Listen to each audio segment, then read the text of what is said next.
हमारे यहां आजकल एक फैशन आया, मॉर्निंग में दौड़ो।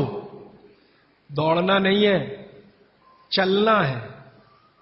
चलने और दौड़ने में अंतर आप समझते हैं।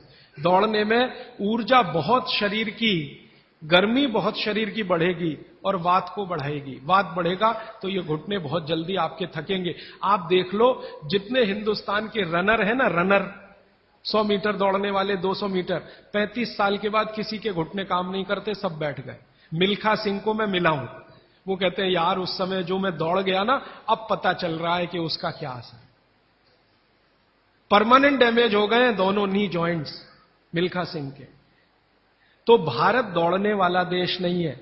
माने सुबह आप जाओ तो मॉर्निंग वॉक के लिए जाओ, रनिंग के लिए मत जाओ। जाओगे तो बात बढ़ेगा, बात बढ़ेगा तो तकलीफ आए। तो बागवती जी बहुत गहरी बात कह रहे हैं। जहां रहते हो वहां की आबो हवा और तासीर को ध्यान में रखो। हमारी आबो हवा गर्म है, गर्म हवा में वात बढ़ता है, ये याद रखो। तो वात बढ़े ऐसा कोई काम मत करो। और यूरोप वालों के यहां क्या है, कफ बहुत बढ़ता है क्योंकि ठंड है। ठंड में हमेशा कफ बढ़ता है। तो ठंडी लोग हैं, ठंडे देश हैं, ठंडा आबो हवा है, तो कफ बहुत बढ़ेगा। तो वो उसका ध्यान रखें, जो कनाडा में रहते हैं, अमेरिका में रहते हैं, कि कफ मत बढ़ने दो। अब बात ना बढ़े हमारा, कफ ना बढ़े यूरोप और अमेरिका वालों का, तो सारी दुनिया निरोगी। पित्त जो है वो सम में वैसे भी रहता है। पित्त जो है ज्यादातर सम में ही रहता है। तो ये 5वां सूत्र है। तो ये 5 सूत्र मैंने फिर से आपको बता दिया। राजीव जी, आपके प्रथम सूत्र के अनुसार सोलर कुकर कितना उपयोगी है? हाँ, बहुत अच्छा सवाल है। मैं इंतजार कर रहा था कोई पूछे। देखिए, मेरे प्रथम सूत्र के अनुसार सोलर कुकर सबसे ज्यादा उपयोगी है। क्योंकि भगवान भागवत जी क्या कह रहे हैं, सूर्य का प्रकाश, पवन का स्पर्श। अब सोलर कुकर एक ऐसी अद्भुत चीज बनी है या बनाई गई है जिसमें सूर्य का प्रकाश सबसे ज्यादा। तो सोलर कुकर का खाना बहुत अच्छा। लेकिन कौन सा सोलर कुकर? देखिए, एक सोलर कुकर ऐसा आता है जिसमें डब्बे को बंद करके खाना बनाने के लिए रखते हैं ना, वो सब एल्यूमिनियम के डब्बे हैं, वो ध्यान रखिएगा। आपने देखा ना सोलर कुकर में वो डब्बे बंद करके हम रख, वो सब एल्यूमिनियम। और कल मैं कह चुका हूं इस बात को कि एल्यूमिनियम दुनिया का सबसे खराब मेटल है जिसमें खाना नहीं रख सकते। तो solar cooker as a technology अच्छी है, लेकिन उसके वेसल्स चेंज करें तो। एल्यूमिनियम के वेसल जब तक है तब तक ये सोलर कुकर का खाना जहर है। लेकिन सिद्धांत रूप में सोलर कुकर भारत के हिसाब से सबसे अच्छी टेक्नोलॉजी है। तो आप बोलेंगे फिर कोई वेसल बदल के उसमें रखिए, पीतल के रखिए, कांसे के रखिए। तो वो ये कहते हैं सोलर कुकर बनाने वाले के टाइम ज्यादा लगता है। मैं उनसे कहता हूं टाइम का बचाने का चक्कर छोड़ दीजिए, क्योंकि यहां टाइम बचाएंगे तो दूसरी जगह जाएगा, हॉस्पिटल में। तो जैसे ही सोलर कुकर में वेसल आ जाए पीतल के, कांसे के, आप उनका जरूर इस्तेमाल करिए। वो विज्ञान के हिसाब से, भागवत के हिसाब से सबसे उत्तम है। जब तक एल्यूमिनियम है तब तक मत करिए। मेरी एक विनती है, आप मुझे सर मत कहिए, या तो भाई कहिए, राजीव भाई कहिए, कुछ भी कहिए, सर मत कहिए। सारे नए इनोवेशन पे आपने बोला। हाँ। तो आपने रेफ्रिजरेटर के बारे में बोला, माइक्रो ओवन के बारे में बोला, पर आपने एयर कंडीशनर के बारे में नहीं बोला। Because even that gives CFC, उसमें भी सीएफसी छोड़ते हैं। वो मैं अभी पूरा नहीं हुआ, कल और परसों। और परफ्यूम्स बोलूंगा। कल परसों, अभी 28 तक ये विषय आएगा। भागवत का सूत्र आएगा, उसके रेफरेंस में मैं बोलूंगा। आदरणीय राजीव भाई, आपके दूसरे सूत्र के हिसाब से 48 मिनट में खाना खा लेना चाहिए, पर जो बच्चे स्कूल सुबह चले जाते हैं और शाम को घर आते हैं, उनका हम क्या बहुत करें? अच्छा, उसके लिए मैं एक विकल्प बताता हूं। जो बच्चे आपके सुबह सुबह स्कूल चले जाते हैं, उनके लिए ये सूत्र कैसे अप्लाई होगा। मेरी विनती है कि बच्चों को खाना खिला के स्कूल भेजिए। आप बोलेंगे जी खाते नहीं है, मैं आपको इसका तरीका बता देता हूं कैसे खाएंगे वो खाना। हमारे शरीर की अपनी एक साइकिल है, और वो साइकिल ये है कि कोई भी खाना खाएं तो उसके 8 घंटे के बाद ही भूख लगेगी आपको। ये शरीर का अपना नियम है। तो बच्चों के ऊपर भी यही नियम है, पुरुषों के ऊपर, स्त्री सबके ऊपर।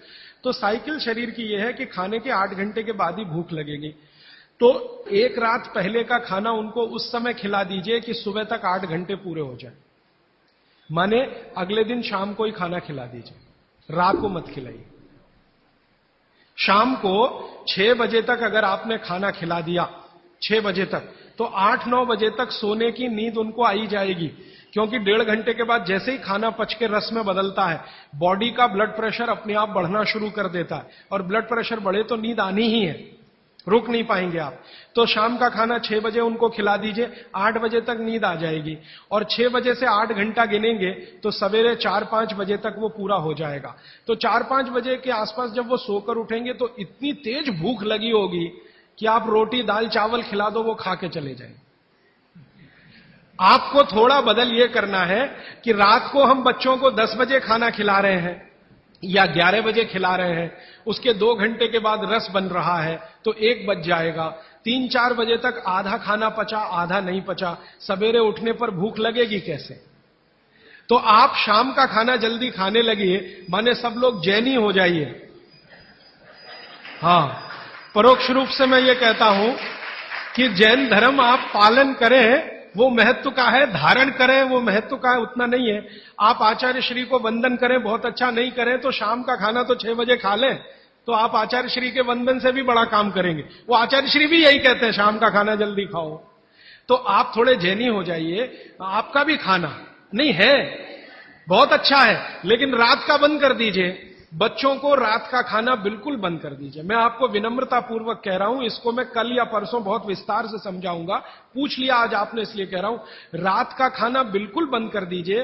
क्योंकि बागभट्टी जी का ये जो पहला नियम है ना, ये अभी मैंने आधा ही बताया। सूर्य का प्रकाश और पवन का स्पर्श हर समय वो कहते हैं खाते समय पीते समय रहना ही चाहिए।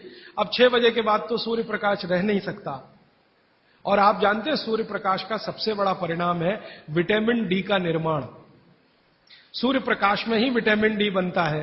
तो जब तक ये सूर्य प्रकाश है तब तक खाना खाएं तो विटामिन डी मिले, और बच्चों को विटामिन डी सबसे ज्यादा चाहिए। इसलिए बच्चों को तो रात का खाना बिल्कुल बंद करिए, शाम 6 बजे खिला दीजिए। सुबह 7 बजे जब स्कूल जाएंगे, खूब भूख लगी होगी, उस समय 7 बजे पराठा बना के भी खिलाइए, आलू का भी पराठा खिलाइए, गोभी का भी खिलाइए, कोई फर्क नहीं पड़ता। सुबह के भोजन पे आगे बात करूंगा। सुबह का भोजन जितना हैवी हो उतना अच्छा। गोभी का पराठा, आलू का पराठा, जितना पराठा, पूड़ी, जो पकवान सब सुबह, सब सुबह। दोपहर का खाना थोड़ा कम और रात का बिल्कुल कम, शाम का बिल्कुल कम। तो बच्चों को भरपेट खाना खिला के स्कूल भेजिए। लंच बॉक्स की जरूरत नहीं है। जब वो घर आए तो दूसरा भोजन कराइए, और शाम को 6 बजे तक तीसरा भोजन। तो मैंने कुछ बच्चों पे प्रयोग किया, शाम का भोजन बंद किया, सुबह उठते ही भूख लगती है उनको। ये तो प्रकृति का नियम है, लगे। सारे जानवर, सारे पक्षी उठते ही खाना खाते हैं। आप देखो, चिड़िया है सुबह सुबह खाने पे लग जाएगी, गाय बैल भैंस बकरी सब सुबह खाने पे लग जाएगी, क्योंकि वो शाम को सूर्य के बाद खाना नहीं खाते। कोई गाय रात को खाना नहीं खाती, खिला के देख लो, जर्सी गाय को छोड़कर। जर्सी भारत की नहीं है, इसलिए उसको भारत का पता भी नहीं है, वो रात को 2 बजे भी खा लेगी। लेकिन भारत की कोई भी गाय, भारतीय नस्ल की गाय 6 बजे के बाद खाना नहीं खाएगी। तो भारत की तासीर ऐसी है, इस तासीर को ध्यान में रखकर रात का खाना जल्दी करिए, सुबह भरपूर भूख लगेगी। और निवेदन इतना ही है कि खाली पेट बच्चों को कभी स्कूल मत भेजिए। खाली पेट तो कभी मत भेजिए। आपने कह दिया जी दूध पी के गया, दूध पी के गया माने एक तरह से खाली पेट, सॉलिड कुछ नहीं है। सॉलिड सुबह सुबह शरीर में जाना बहुत ही आवश्यक है, अगर भविष्य में आप उसको एसिडिटी, अल्सर, पेप्टिक अल्सर से बचाना चाहते हैं तो। हाँ प्लीज। हमारे चिंतकों ने कहा है, हमारे बुजुर्गों ने कहा, हमारे इतिहासकारों ने कहा है कि परिवर्तन ही जीवन है। तो क्या सारे परिवर्तन बेमानी है? अगर ऐसा है, अगर परिवर्तन बेमानी नहीं है, तो ऐसे कौन से परिवर्तन है जिसे हम अपनाएं, और ऐसे कौन से परिवर्तन है जिसे हम ठुकराएं? बहुत अच्छा सवाल, बहुत अच्छा सवाल। देखिए, दुनिया में हर समय परिवर्तन होते हैं, ये प्रकृति का नियम है और यही जीवन है, ये बिल्कुल